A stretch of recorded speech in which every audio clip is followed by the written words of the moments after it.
What's up mga kamema? So, for today's video, samahan niyo ako mag-install ng reverse camera para dito sa ating Toyota Vios XLE. So, ano pang hinihintay natin guys? Let's go!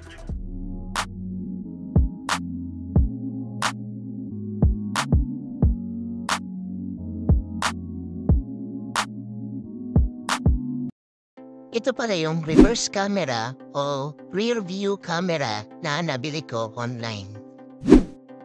Kung mapapansin nyo, meron din siyang sariling plate light cover at nakafix na yung camera. So bali, i-check natin ito mamaya kung sakto lang ba yung angulo na sakop ng kuha nitong camera. Ito naman yung harness niya. Bali itong harness na nabili ko is pang Toyota Vios XLE.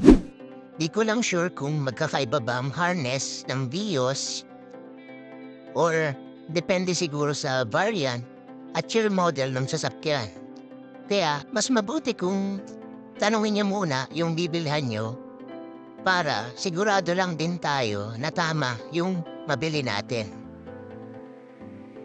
Meron din pala siyang free na trim removal toolkit na gagamitin natin sa pagtanggal ng cover ng trunk. At meron din cable tie para hindi nakalundok yung mga wire. Bale, dito para natin siya ikakabit sa may driver side. So baklasin na natin gamit itong ating mahiwagang trim removal toolkit. Bale, hindi nyo na kailangan tanggalin lahat ng clip nitong cover. Itong nasa ibabaw lang at yung gitna. So after natin matanggal yung cover, makikita nyo na rito yung habang na pagsasaksakan natin ang harness.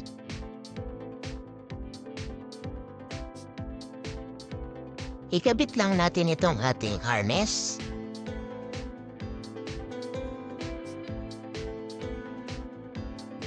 Ikabit na rin natin itong camera dito sa harness niya. Pagkatapos ay testingin lang din muna natin bago natin assemble para sigurado lang rin tayo na gumagana itong ating reverse camera. Testingin na natin itong ating reverse camera kung gagana. So gumana siya, assemble na natin siya sa likod. Tanggalin lang natin itong ating tail light. Itong kulay itim guys, pindutin nyo lang yung pangat at matatanggal na yan. Diba? Ganun lang kasimple. Tabi lang muna natin. Tapos, itong plate light cover, meron yan lock sa gilid. I-press lang natin at itulak natin palabas o paangat. Once na lumabas na siya, hugutin na natin siya dun sa labas. So, bali, ito na yung ating plate light cover. Tanggalin lang natin. Bali, ito yung lock sa gilid. Yung pinrest natin kanina sa loob. Next, tanggalin lang natin itong ating reverse camera. Next is, itong tinanggal natin na plate light cover. Meron niyang pung na kulay itim. Gagawin lang natin. Inilipat lang natin dito sa plate light cover itong ating reverse camera. So, pwede na natin siyang ikabit. So, bali, ilusot lang natin itong wire ng ating reverse camera kung saan natin hinugot yung plate light cover. Ilusot lang natin siya at ikabit na rin natin itong ating plate light cover kung saan na yung maglalap. Ikabit na natin ulit itong ating plate light. Ipasok at pihitin ng pababa at maglalak na yan. Pwede na nating pagdugtungin itong ating reverse camera at yung kanyang harness. Isaksak ko lang yung kulay dilaw sa kulay dilaw. Itong kulay pula naman dito sa kulay itim. Bali, lalagyan ko lang rin siya ng electrical tape para safe siya at hindi matanggal.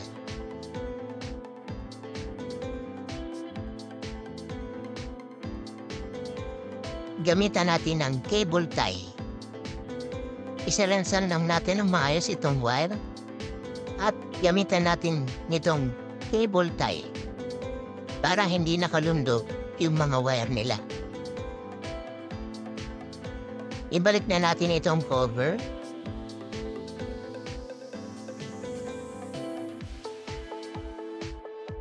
Testingin na natin siya. Maliwanag naman siya at malawak yung sakop ng kuha ng camera. Tanaw mo rin yung kanyang bumper, kaya makikita mo talaga kung may tatamaan ka o mababangga ka na. Para sa akin, aux gamitin to. Check naman natin sa gabi o kapag madilim.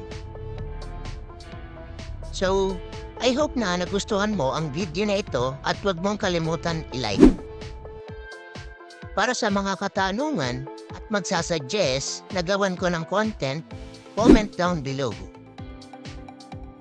At syempre, mag-subscribe ka sa aking YouTube channel kung gusto mo pang maapanood ng mga ganitong klaseng tutorial at hit mo na din ang notification bell para ma-notify ka sa aking mga bagong videos. Muli, ako po ang inyong lingkod na si Mr. Mema. Hanggang sa muli guys, goodbye!